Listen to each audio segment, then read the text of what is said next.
afternoon, everyone. Good afternoon. Thank you for joining us. Can you believe it's getting to be the end of the semester and the series on the public mind will be ending today? So my name's Mariah Webb. Thank you for coming. I welcome you to our library here. I do want to say that last week we had Irene Thompson. Many of you were here and heard her fabulous presentation. Unfortunately, it wasn't made known that her book was for sale at the back of the room that day, and she would have been able to sign it. She's no longer with us this week, so the book is for sale at the table in the back. I think it's $24.95, is that right? $24.95. So if you enjoyed her presentation last week, you may want to purchase her book right at the back of the room. I do also want to invite you to come back next year. We're going to continue this series of presentations on politics on the public mind. The focus next fall will be on issues concerning politics and war. So that should be very interesting to all of us. So I hope you will come back in the fall. There is also an evaluation sheet on the table. Please fill it out. One of the questions on there is when is the most convenient time for you to come? So if there's another day besides Monday or Friday, that since we've been having these presentations on Mondays and Fridays so far, maybe there are other days you'd like to recommend. And also you could give us your evaluation of the series as a whole.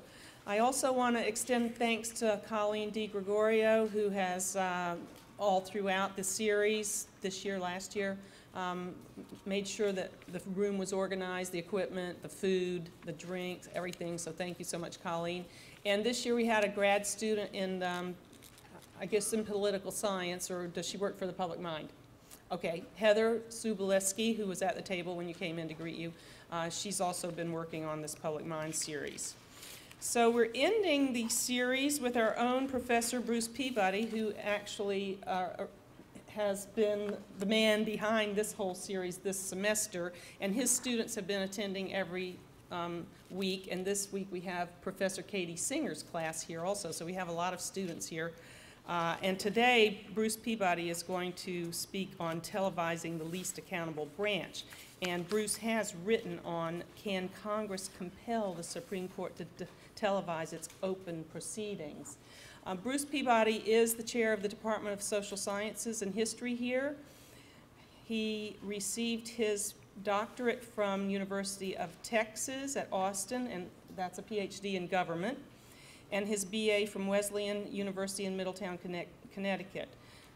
Professor Peabody is the Pre-Law and Legal Studies Director at FDU's Florham Madison campus here. Okay, and his research interests involve law and American politics, especially constitutional law. He's also written articles what went wrong with the Sotomayor confirmation, Sotomayor, didn't say it right, my Spanish isn't so great, confirmation hearings and what we can do about it. And did flaws in Obama's taking of the presidential oath have a legal impact on executive branch policies and authorities? Those are some interesting topics that you might want to ask him some questions about that afterwards. Okay, so I will introduce Bruce. You've seen him every week, so now you're going to get him the whole entire time. Okay, thank you again for coming.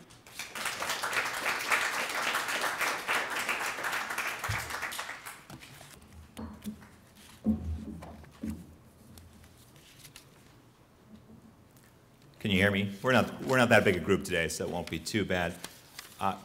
Pay no attention to the cheers outside unless you'd like to interpret that as an enthusiastic audience that is wishing it were inside here.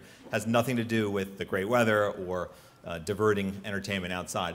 So we will be talking about the least accountable branch in my lights, that is the United States Supreme Court, and we'll be talking about specific proposals to televise the court, and I'll talk to you in just a minute about the agenda for the day, what kinds of things I want to talk to you about, what kinds of issues I'd like to cover.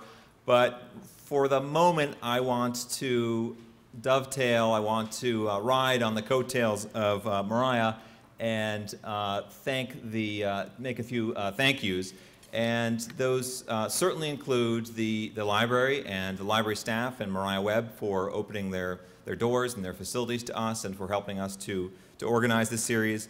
I want to thank all of you for your participation, for your questions, for your studied attention to each week and the speakers of each week, and to your feedback. Many of you have given me feedback on how we run things, and I hope you will continue to do so with your evaluations and more informally if you want to track me down and talk about the series. I also want to make a special thank you, as Mariah did, to Colleen DeGregorio, who really did organize many of the details, small to large, in the series, and she really kept things, along with Heather and her staff, running very smoothly indeed. So Colleen, thanks a lot, and to all of you. Peter Woolley, who sponsored the Politics in the Public Mind series, I also extend a thank you to you for making this possible and for inviting me to run this session. Okay, so let's start with your imagination. I'll tell you what we'll do in a second, but why don't we start with your imagination. So your imagination should take you, some of my students have already been down this road, should take you to the year of 2016, and you can put yourself on your favorite piece of lounge equipment, Barca Lounger, Lazy Boy, whatever plush padded device you like to recline on, and imagine a very large futuristic remote control in your hand. I guess it'd probably be small and chiclet sized actually, if it's the future. In any event, you're scrolling through the channels, and surely you see on some public television or national television program Peter Woolley opining on the new governor or new president. You observe and learn from Professor Woolley, and then move on perhaps to a press conference held by the future President Glenn Beck, who is announcing that he's recently changed the plumbing in the White House because he learned that the plumbing was put down by union plumbers who, all things considered, he'd rather not rely upon. And you continue to click. Maybe now you're into the 600s, and you get to a point in the display of channels at which you see a rather surprising sight.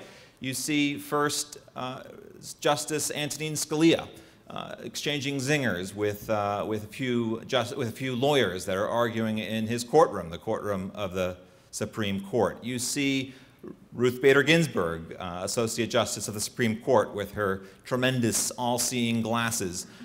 You see, in short, you see an unlikely scene, because the justices on the Supreme Court are famous for guarding their privacy and for not allowing this kind of live coverage to occur. So what do we make of it?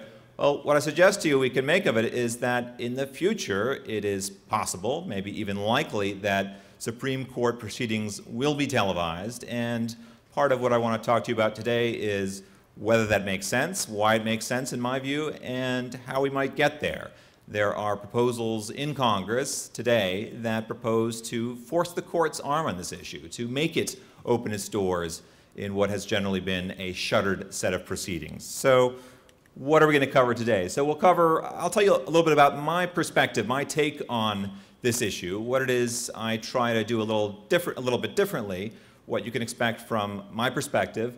Then we'll talk about today's conversation and how we put it into context. Historical context, political context, what's going on with this issue of televising the court and why that background matters. We'll then move to considering the other side. I'll tell you briefly why I think this might be a good idea to have these cameras rolling in the context of the court's public proceedings. But I want to give some fair play to critics of this proposal and talk to you about some of the reasons people object to this idea, why it might be a bad idea to turn the court into another Nielsen rating.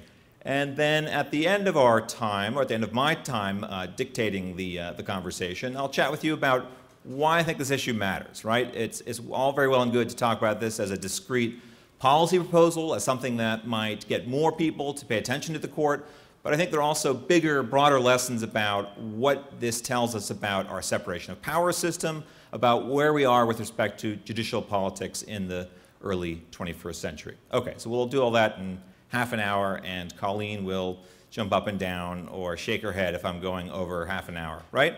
Maybe you'll give me a 5 fingers for 5 minutes to go. Excellent. Okay, so what is, quote unquote, my take on this issue? Part of my take is that, unlike many other ways in which I present myself, I'm going to be direct with you. Most of the time I try and hide who I am. I take it as a point of pride if my students cannot guess my political affiliations, assuming I have any. Maybe I'm a tabula rasa. But on this issue, I will be upfront, just to take that out of the box and to put it out in the room. I believe that televising the court would be a good idea for reasons I'll discuss. I think that the proposals currently in the Congress are constitutional, should sustain constitutional challenge, and I think that, all things considered, this proposal to make sure that public sessions of the court are placed on TV and made available to the public, all of this is a sound proposal, that it makes more sense than the status quo. So that's where I am, and the details of that will come out in a moment, but I thought I'd just mention that at the outset, so I'm not playing hide the ball with you or trying to get you to guess my position.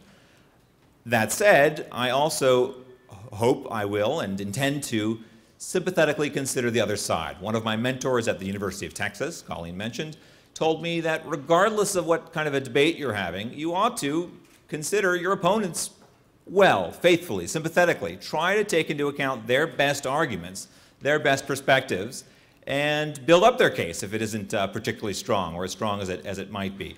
So I will try and do that today in sifting through some of what I consider to be the stronger arguments against my proposal, and then, again following my mentor's advice, I will try to overcome those objections. If you have an opponent, an enemy, somebody who doesn't agree with your position, and you can still overcome him or her, then you're really in a good position. Alternatively, if that other side proves to be too powerful, too forceful, well, then you convert, and you've learned something in the process. That's okay. It's okay to listen. It's okay to argue. It's okay to learn my radical suggestions for the morning, for the afternoon. Okay, and then we'll finish with this bigger picture, with the sense of why this issue might actually matter to citizens who don't really care about the court or don't really care about watching it on TV. So what's the context that's relevant? Well, part of the context that's relevant for this conversation has to do with our series, Politics in the Public Mind, and some basic themes that I've been trying to emphasize from the outset, themes that I think bring our series together, that unify all of the talks and conversations we've been having. So law is ubiquitous, right? That's one of the opening suggestions I made to you, is that law is everywhere. It's in the buildings we enter, it's in the behavior we have with ourselves, with our friends and our family, in private or in public spaces. It's in how we elect people to office. Law is ubiquitous in issues large and small, and that is suggested, I think, through the variety of themes and topics we've had throughout the semester, and it's also suggested in the issue of Supreme Court TV. Can we televise the court? It's a policy issue, but it's also a legal issue. Can Congress force the court to open its relatively closed shutters? So there's a legal issue there. The other obvious, perhaps basic point, is that law and its functioning can't be understood without this broader context of social, political, and other forces. That's the society part of our Law and Society series. So we'll see how that comes into play with the topic of Supreme Court TV, but the basic suggestion is that sometimes we should have policies that address views of the public and things that the public wants. The public is not always right, but on this issue there are a series of social forces, including public opinion, that make this prospect a promising and, I think, a desirable one. Then last is maybe the most important point, which is that law being ubiquitous, law being powerful, law being something shaped by society and not just by judges and lawyers, is something too important to leave or to restrict to the hands and the scrutiny of attorneys, the hands and the work of our judges. It's something you need to look at, something you need to interrogate and understand, and that's very much at heart in this, at the heart of this series, and of course this proposal that we ought to all be better educated about the court's business by being able to watch it, to scrutinize it on television. Okay. Well, that's some basic wind-up and context. What about the broader issue, the more specific issue, really, of the context for this proposal, that we should force the court to be televised? Part of the background here, and something we'll talk about more at the end of our half hour, is that there is a rising tide, a rising set of critiques of courts that have entered mainstream politics. It's certainly occurring at the state level. It's certainly occurring at the federal level. There are more prominent critics of courts. There are pointed attacks on the courts in the form of legislation and suggestions that the courts are not doing their business.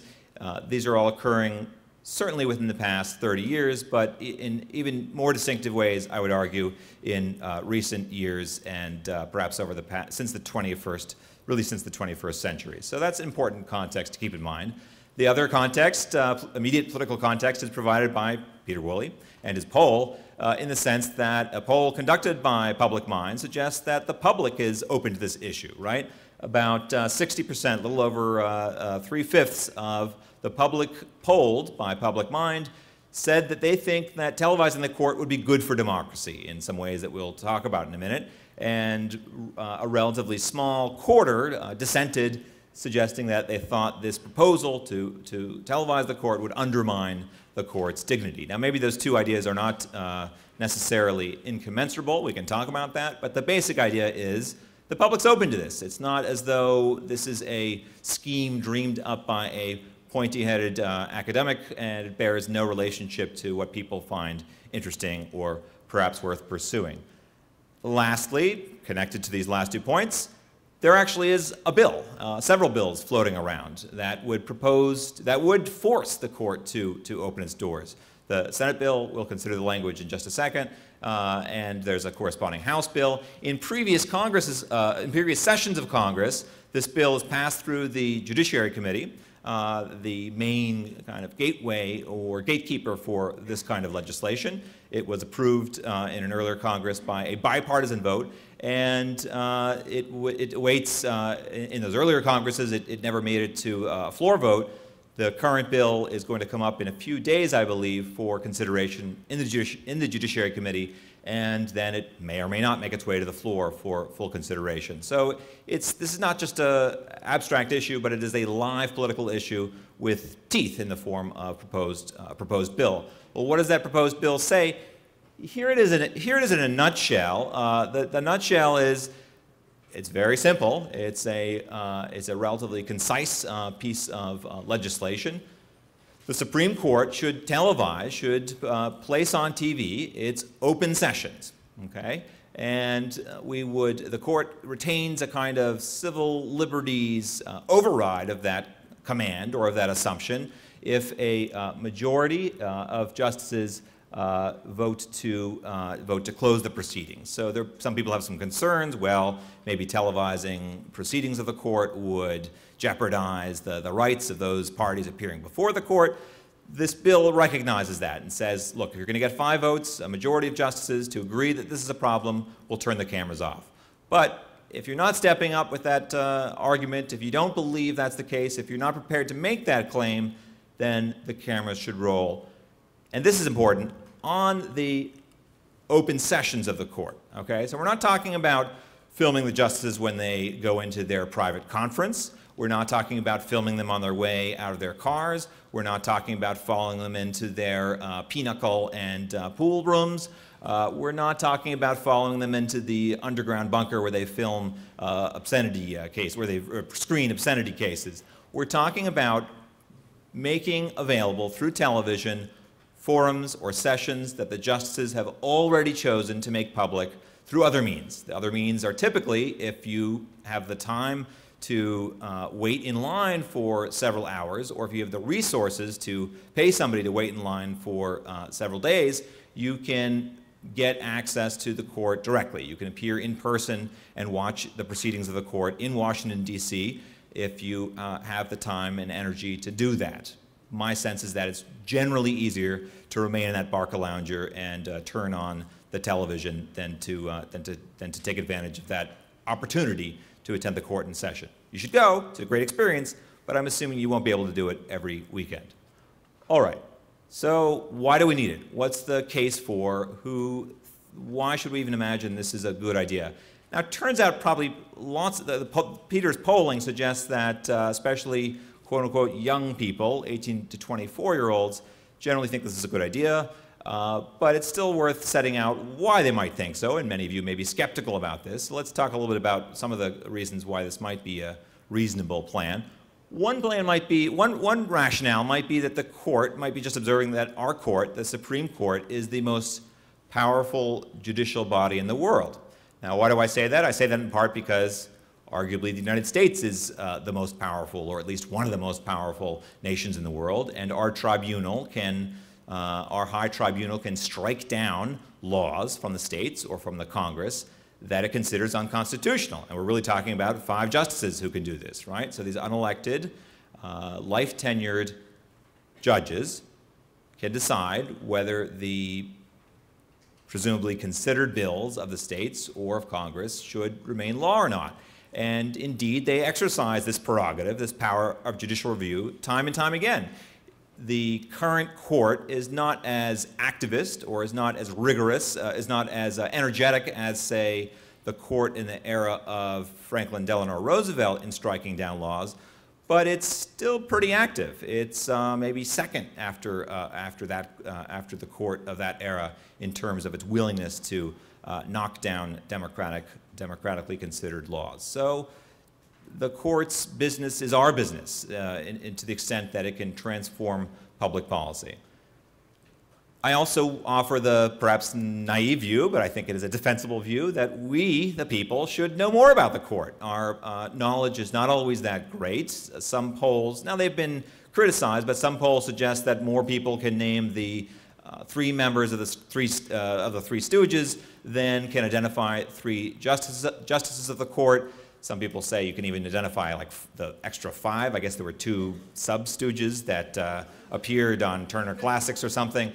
The real Stooge experts can identify 5 of those folks and are still unable to come up with 3 of our sitting justices. Now, knowing the identities of the justices is not the end of the line when it comes to literacy about our court system, but it is a little bit of a crude marker suggesting that it wouldn't be the worst thing in the world to know more about our court, to know more about this very powerful institution that transforms our lives in ways we don't always think about, involving such matters as privacy, free speech, affirmative action, and how money is spent, how vast sums of money are spent.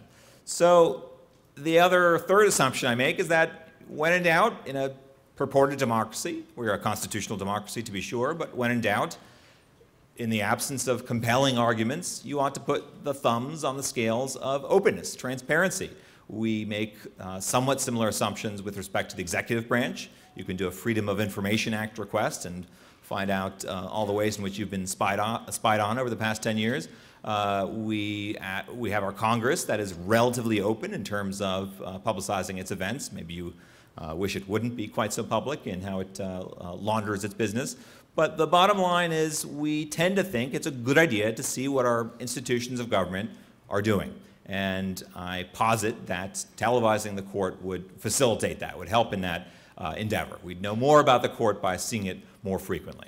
Well, if you don't agree, we can talk about that and hash it out, but that's one of my assumptions. Okay, so why might somebody differ? Why might somebody disagree with this incredibly cogent and learned point of view about the advisability of televising the court? Well, we'll start unfairly, or I'll start unfairly with a pretty bad argument, and that is the argument of one of the arguments of Justice Samuel Alito. Alito, and he's made many other arguments, but one of them is he claims if our arguments were on television, we'd face stiff competition because there's so many other great television programs out there, you know, like CSI or Judge Judy or I don't know, whatever else is the competition. If one of my students gave that as an answer, I think I'd probably give a grade of a D. That's not a very good case to make for keeping the cameras off. So let's, with all due respect to Justice Alito, let's try and consider some better arguments. One of the arguments, perhaps ironically made, is that turning the television cameras on, forcing the court to televise its proceedings would demean the court. And here's a picture of Justice Breyer with a cat-in-the-hat outfit on. Now, of course, one of the criticisms of televising the court is that it would put these kinds of images out of context. So I should give you the context that he was promoting literacy and reading to young school children. But the claim is really that with cameras rolling, justices would play to the cameras, they would be attentive to their national audience, they would think about the ways in which they need to impress the potentially millions of viewers who are now turning in to C-SPAN 4 or whatever the channel would be called. The other notion is that we would, in this very way, take decisions out of context. They would be exaggerated. The media would focus on individual snippets of a justice's opinion and not take into account the broader context of the case, the precedent that perhaps influences the justice's decisions, et cetera, et cetera. Well, I would respond to those arguments by suggesting that, to some degree, the justices surely are already playing to an audience, right? In the courtroom, they are conscious of one another and of the need to jockey and banter with each other. They see one of the scholarly observations is that there are a large number of repeat players in the courtroom, in the Supreme Court's oral argument chamber. The same kinds of judges appear, same kinds of attorneys appear again and again. Often they have a working relationship with the justices, and the justices are very conscious of this. They are talking to those attorneys. They are aware that they are the highest tribunal in the land, that their decisions are going to be scrutinized by lower courts, by attorneys, by legal associations. So I don't think turning on fairly unobtrusive cameras will suddenly wake up the members of the Supreme Court to the reality that they are widely watched, their opinions make a difference, and people pay attention to them in whatever ways they can. In terms of the decisions being taken out of context, that happens now to some extent, right? We have news reports, we have radio reports, we have internet blogs that report on the court proceedings, and there is no guarantee in a democracy, there is no guarantee in a free and open society that what you have to say, what you learn about the court is as thoroughgoing and nuanced as possible. If you want that, you need to come to the Politics in the Public Mind lecture series and regularly devote yourself to being a student of the court, which you should do, but that is not a failing of the technology itself. Okay, so much for that one, right? We knocked that one off. We can just march along. No other questions about those criticisms. The main argument many people make about the Supreme Court television legislation is that it's unconstitutional, right? It's okay if the court chooses to open its proceedings and televise them, but we can't allow Congress to force the court's hand. We can't allow this bill to become law, seeing as though it forces the court to televise its public proceedings. This is going too far. This threatens the separation of powers. This is clearly going to be unconstitutional. By the way, who would ultimately decide? But the members of the Supreme Court, hardly in a impartial position on this question, given that several of them have said things like they will not allow the court to be televised unless it's over their dead body, or they strongly oppose it, et cetera, et cetera. As a quick sidebar, I might note a curious transformation that seems to take place when the nominees to the Supreme Court are asked about this issue.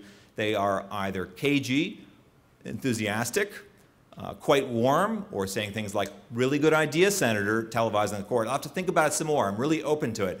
Strangely enough, after they're on the court, their positions transform pretty dramatically, and they tend to be rather hostile to this notion. So there's a perhaps side issue there about the value and meaning of our confirmation process when it delivers such disparate results between before and after. In any event, what do we make of this argument that the proposed legislation, a bill requiring the court to open its sessions, would be unconstitutional? We like the Constitution. It calls itself supreme law. We'd like to think it's supreme law. So what about this troubling, potentially troubling issue? Well, it really boils down to a couple of sub-issues. One of them is, where does Congress get off? How does it claim it has the authority to do this, right?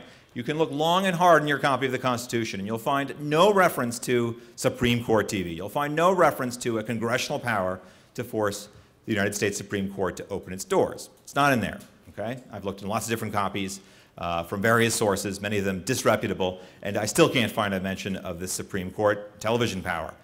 Okay, so the argument has to be a little bit different, and part of the argument is Congress has some powers in Article 1, Section 8. Congress has some traditions of making rules for government, and it also has a sometimes derided power called the Necessary and Proper Clause. I should probably quote it so I don't foul it up. I'm sure some of my students could quote it verbatim, but the Necessary and Proper Clause says Congress shall have the power to make all laws which shall be necessary and proper, for carrying into execution the powers of federal government. So if the federal government has a power, right, Congress has a power to pass rules which facilitate that. Okay? Rules about the armed forces. We think of the president as our commander-in-chief. We think the president should have some powers over the armed forces. Well, many of those powers are specified in rules set up by Congress, okay? Not just executive orders, not just the powers given to us by the president in the Constitution. Congress sets out those rules. And so, too, in the context of the Supreme Court, this happens time and time again. The number of justices on the Supreme Court is how many? 9, right? And we know that figure because it is set in the Constitution, right? Wrong. The number 9 is a figment of Congress's imagination, or at least is a policy decision. It is a function of a law, ordinary law, passed by Congress saying, we think 9's a good number. It's odd, right? It's an odd number. We think that's good for breaking ties. It's maybe big enough that it can lead to some vibrant discussion. But the number prior to 1869 actually shifted around some, sometimes for overtly political reasons, but sometimes for considered policy reasons. Same thing with a court quorum. That sounds like kind of an intimate detail. You know, how big a quorum does the court need to handle its business? Well, that intimate internal detail about how the court conducts its business is determined by statute, by a law passed by Congress. So there are a number of regulations Congress makes related to how the court, how the president conducts business. And they extend from things like the number of justices to how the buildings are, how the Supreme Court building is handled, to security on the court, the presence and role of a marshal and clerks. All these intimate, detailed internal operations are dictated by the Congress and its necessary and proper clause authorities. So, in this view, in my view, asking the court to televise proceedings, sessions that it's already making public, is a relatively small, relatively technical determination of the means through which it does so. Another regulation of an area of policy and of court administration. Again, don't agree with me. Argue with me if you think differently, but let's talk it through. But that's certainly one case to be made why the Congress might have this power. Okay? Well, what about, never mind the power part, right? Congress is supposed to have power to do something. I've tried to make a case that it has this constitutional power, at least implicitly and through its long history of regulating government generally. What about the separation of powers? We like our separation of powers. We want the branches to be sort of separate. We don't want them taking over each other's roles. And this argument boils down to at least 2 issues, right? One of them is Congress shouldn't enter the judicial sphere. Congress shouldn't do the court's business. We like our judges to judge, our Congress to do whatever Congress does, pass bills, put us into debt, seek out pork, represent the people's interests, all that good stuff. And the court should do the judging stuff. The court should do the civil liberties stuff, whatever else it does. Well, that's not really how it goes, right? The separation of powers in the United States is a very messy business. We have a president who proposes legislation. We have a president who vetoes bills and is therefore directly involved in the law-making process, supposedly left in the hands of Congress. We have a Congress that superintends executive functions through inspectors general, through its impeachment powers, through its superintending and monitoring of executive activity, through treaties, through the war power. So there's messy divisions there. Similarly with the judicial power, right? Many of the rules, many of the regulations about law and about how the court does its business are controlled by Congress. And again, the bill doesn't say that Congress should be telling the court when it can and can't open its doors. It's telling the court that if it chooses to open its proceedings, here are some regulations about the ways in which those can be broadcast in a policy judgment about how they can reach the most number of people. Okay.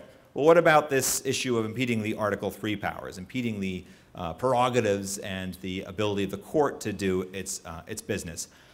This could be potentially a serious issue, and I think that's one we might want to focus on in debating the merits of this case.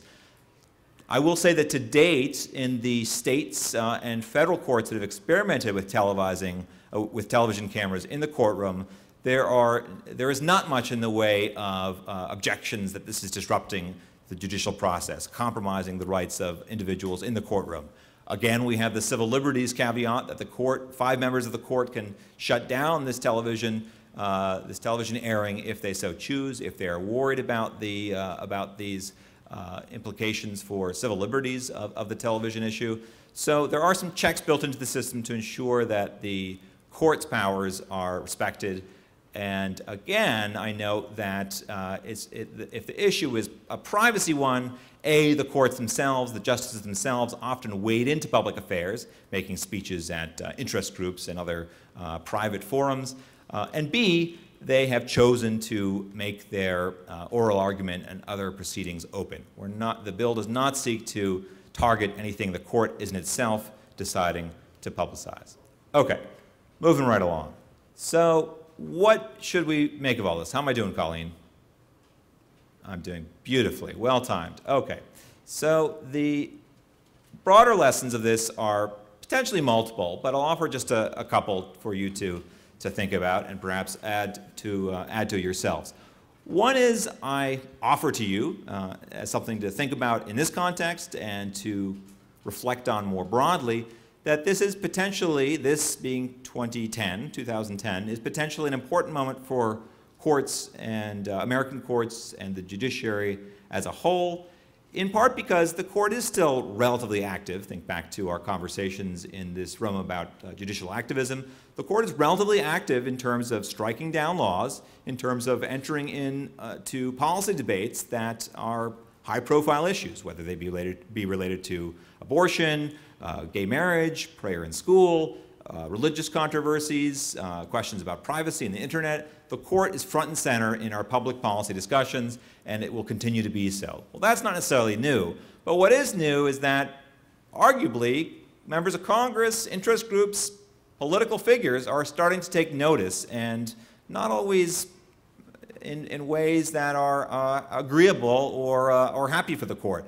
So we have, in recent years, seen a rise in the number of quote-unquote court-curbing proposals. These are proposals that would seek to limit the court's powers in one form or another. These proposals could be in the form of taking away its authority to hear certain cases, such as cases involving abortion or religion or federalism. Those are popular topics for these bills. We've seen proposals to impeach individual justices on the Supreme Court or even lower court federal judges. We've seen prominent criticisms from particular politicians. Former Speaker of the House, Tom DeLay, famously criticized Justice Kennedy, right, a fellow Republican, a Republican appointee. The justices might deny they are partisan figures, but they are appointed by presidents of one party or another, and they tend to be associated with such.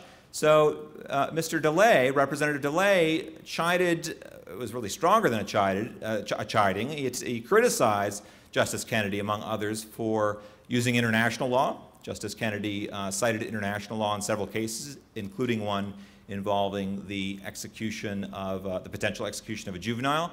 And DeLay also was very unhappy because Justice Kennedy purportedly was using the internet to do research on his cases, and I guess that's not a good way to go. It's not secure, perhaps. There's lots of people can put lots of things on the internet. It's pretty unreliable technology, apparently. In any event, Mr. DeLay, Representative DeLay, was not very happy with Justice Kennedy and suggested that he would be eligible for possible impeachment. Obama, right, recently exchanged some words with the court in the context of the State of the Union, leading to some rather uncomfortable moments as hundreds of relatively highly paid politicians stood up and clapped as Obama chastised the court for a recent decision involving campaign finance. And the suggestion there is that Obama's not entirely happy with the court's policy directions, and maybe more generally, liberals are starting to take aim at an institution that has, for recent decades, been its darling, its political ally. But as a historical measure, the court has often been attacked by progressives, by liberals, right? FDR's famous court packing plan. In earlier eras, it was criticisms by progressives. In the big picture, liberals have actually been at the front lines of criticizing the judiciary. It's only in relatively recent history that we find conservatives joining the fray. So the question is, are we at a kind of turning point? And that's something for you to look at. Are we going to start to see reforms that push the court in different directions? With that in mind, this issue is a kind of case study. right, for how you think the separation of powers is working, whether it's working well, what outputs come from it, how much respect is due by one institution to another, and which institutions should be giving that respect, should be giving that deference. Some people say the problem with this bill at its heart is that it's a partisan attack, right?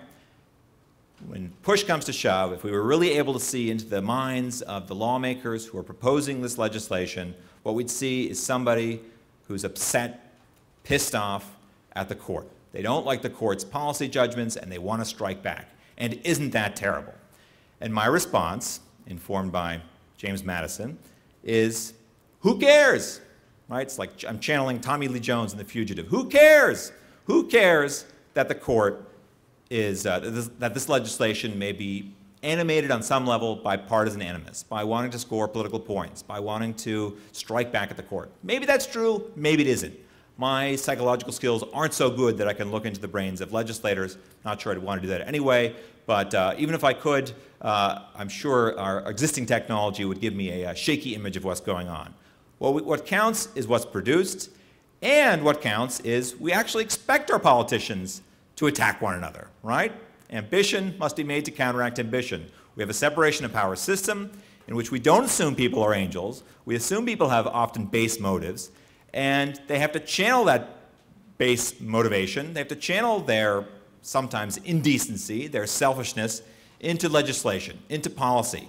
And what I offer for you is that this proposal, relatively modest, open up the court's doors, turn the cameras on to sessions that are already being public, is a pretty constructive one. It probably beats things like impeachment. It probably beats things like cutting the court's budget back.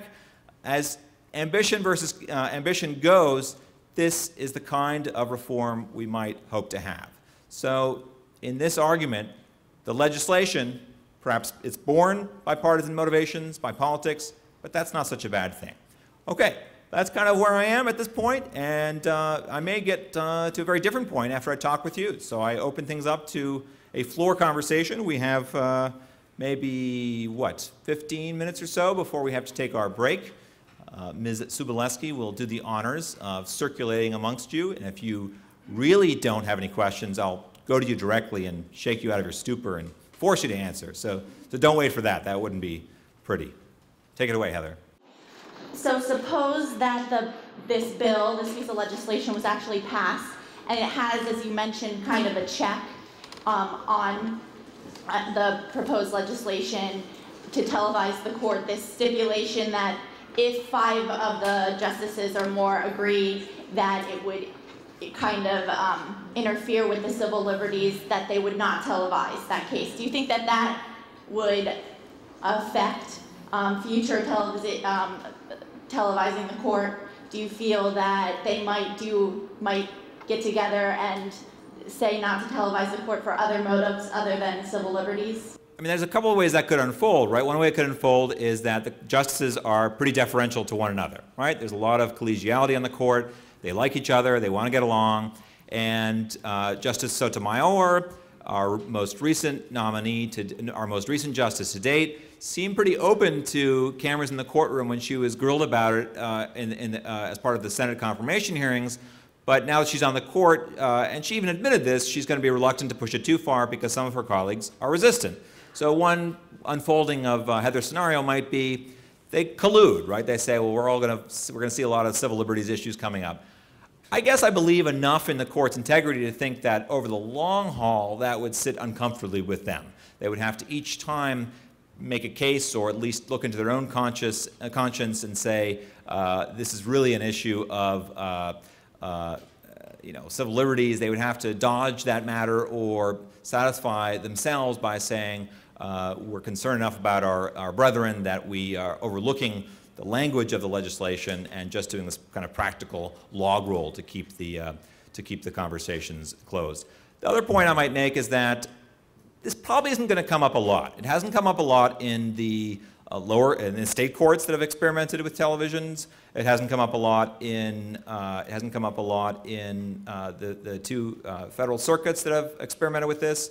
So I don't think we're going to see an explosion of civil liberties concerns. And the Constitution still takes into account civil liberties concerns, and those aren't going to go away whether we have television cameras or not, right? As Mr. Barron suggested, we try to balance our First Amendment press access provisions of the Constitution with our interest in fair trials and the administration of justice. And that's going to continue. That balance will have to continue, Supreme Court TV or no Supreme Court TV. Question from Professor Sama. You mentioned earlier that Justice Kennedy used international law in the Supreme Court.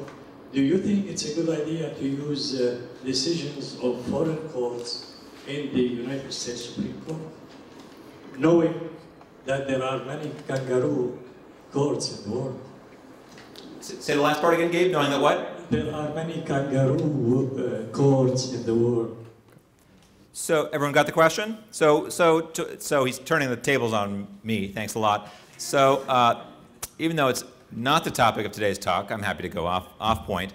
So the lawyerly and correct answer is it depends, right? It depends about what we're talking about. The context of one of the criticisms of Justice Kennedy was a case involving a dispute about what constitutes cruel and unusual punishment.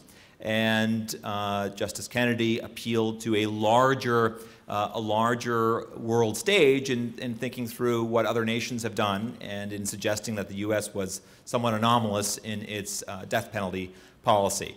So with that in mind, I don't have a problem turning to international law sources where they bear on the kinds of constitutional or legal issues at hand. American jurisprudence is distinctive, but the justices themselves frequently go to international conferences and try to learn with one another. And I have no doubts we can learn a lot about law and its administration by looking at other nations. I'm not a committed originalist. I don't think we have to only look at the views of the United States framers of the Constitution. If that were one's perspective, then a look to international law might be quite different and limited. So sure, to the extent that looking at international law can inform us about how law works, about practical questions about how the administration of law is secure and most effective, I have no problems doing so in a distinctively American way. I don't know if that's a weaselly answer, but it is my answer on this fine date. Yes, hi. I thought your presentation was excellent, by the way. My professional background is as an actuary, and I've been following the healthcare bill quite extensively. One of the things that's quite interesting is, your whole discussion of the issue of transparency, which is the buzzword in business. I'm an actuary by profession. I'm married to an attorney. I don't quite understand everything about legal implications. What's interesting to note is that a lot of people in the Congress have been criticized for lack of transparency in getting the health care bill through. And now it seems interesting that now there are court cases, there are several state attorney generals suing, saying that the law is unconstitutional, mandating the purchase of insurance is unconstitutional. It's just sort of a comment. I just kind of find it interesting that, this is happening at the same time. And of course, I think that's this health care bill is it's a very high, profile issue. And, I just thought it strikes me as unique that now they want to televise the courts. I think it's a double-edged sword.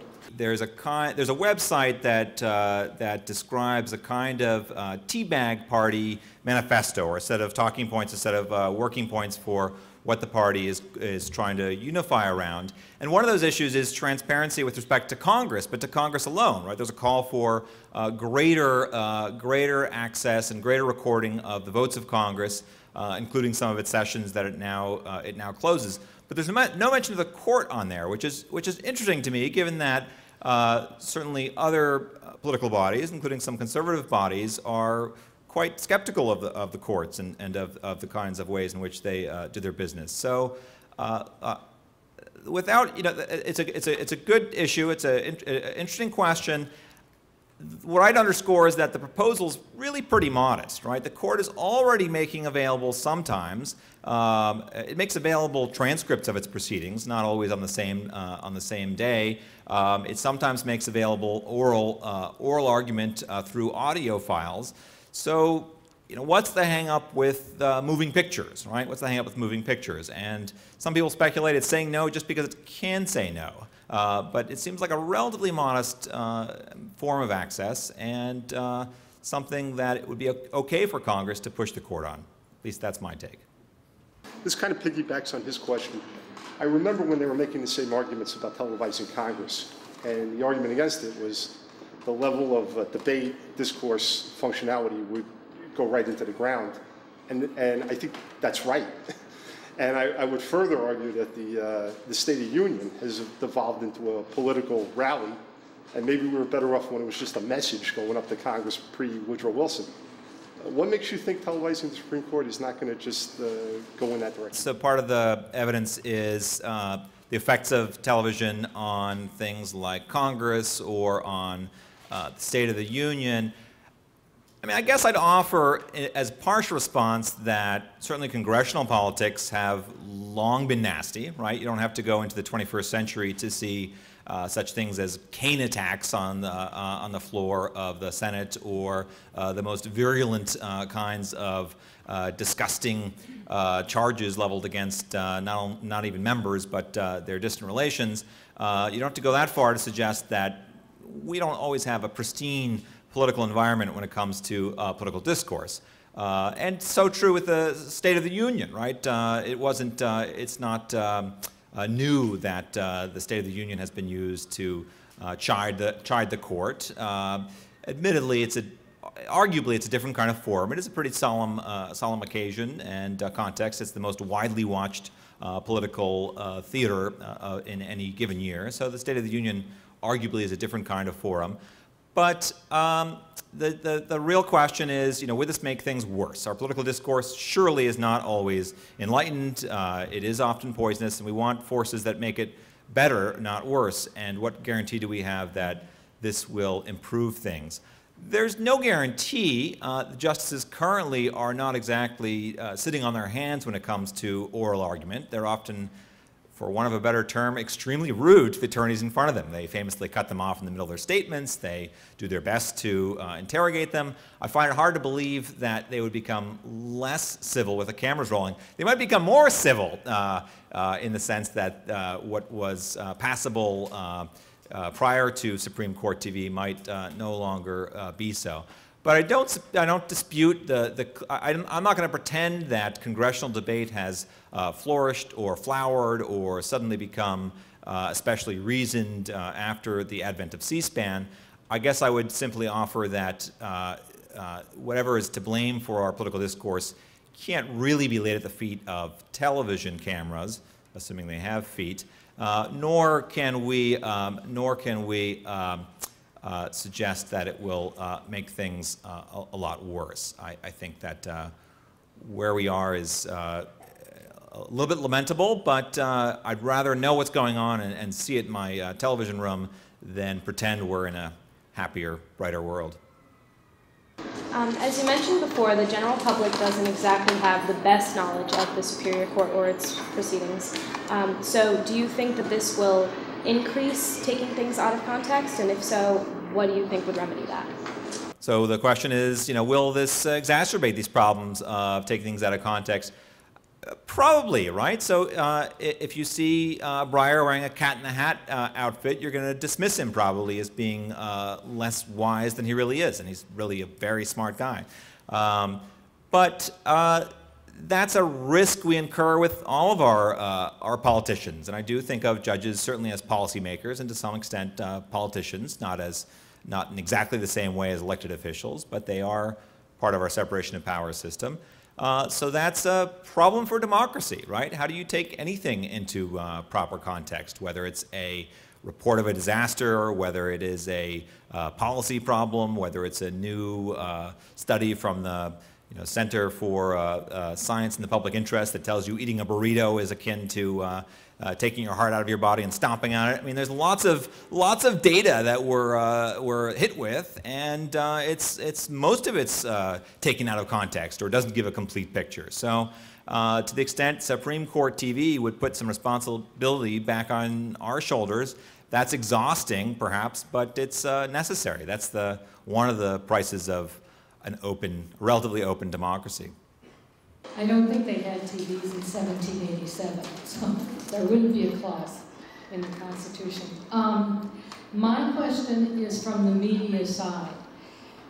You were saying, well, I'd like to be in my living room and watch the television. Well, what is the media going to do with a broadcast like this? I mean, what kinds of editing, what kinds of cutting? I mean, and I'm thinking of the print media as well, but you get television in there, and then following on that, if we want to keep this for the historical record, what do we choose to do that with? So the first one's the most important one. What kind of editing? And what will that send to us? One answer is the president of C-SPAN has promised to, if the court decides to open its doors or if Congress decides to try and force it to do so, he has promised that he will run gavel-to-gavel coverage of the court's open proceedings. So at least that venue will give a relatively context-rich, or at least a relatively complete set of proceedings. Does that mean that other news stations will dutifully show it from morning till actually it's more like 10 a.m. to 2 or something like that? Justices are getting on in their years; they can't work all day long. But in any event, for sure, that gavel-to-gavel coverage will be taken in tiny snippets, just as everything else in our society is taken into little snippets with respect to much of the mainstream media, but not all of it, right? One of the potential joys of our new forms of media is that they are varied, and some blogs, some websites provide outstanding news coverage with depth and context and as much background as you could want, and some are shallow, misinformed, and probably libelous at every turn. That is the delightful goulash of America, and to some degree, your laws will shut down the more libelous versions of that. But that is a risk, and a real one, but I don't think it's a new risk. Supreme Court opinions themselves are taken out of context. Judicial proceedings are taken out of context. Most people will remember, among the things people remember from the O.J. Simpson trial is, if it doesn't fit, you must acquit, right? If it doesn't fit, you must acquit. So maybe that's a good summary for the case. Maybe it's not telling the complete picture of the People versus O.J. Simpson, but it's not a new phenomenon that we are taking bits and pieces of news and putting them out of context. So I would say one network has promised to do gavel-to-gavel coverage. I don't think he's going to go back on his word. He's doing that with Congress. The station does it with Congress, and they'll do so for the Supreme Court. So I guess we're... Thank you.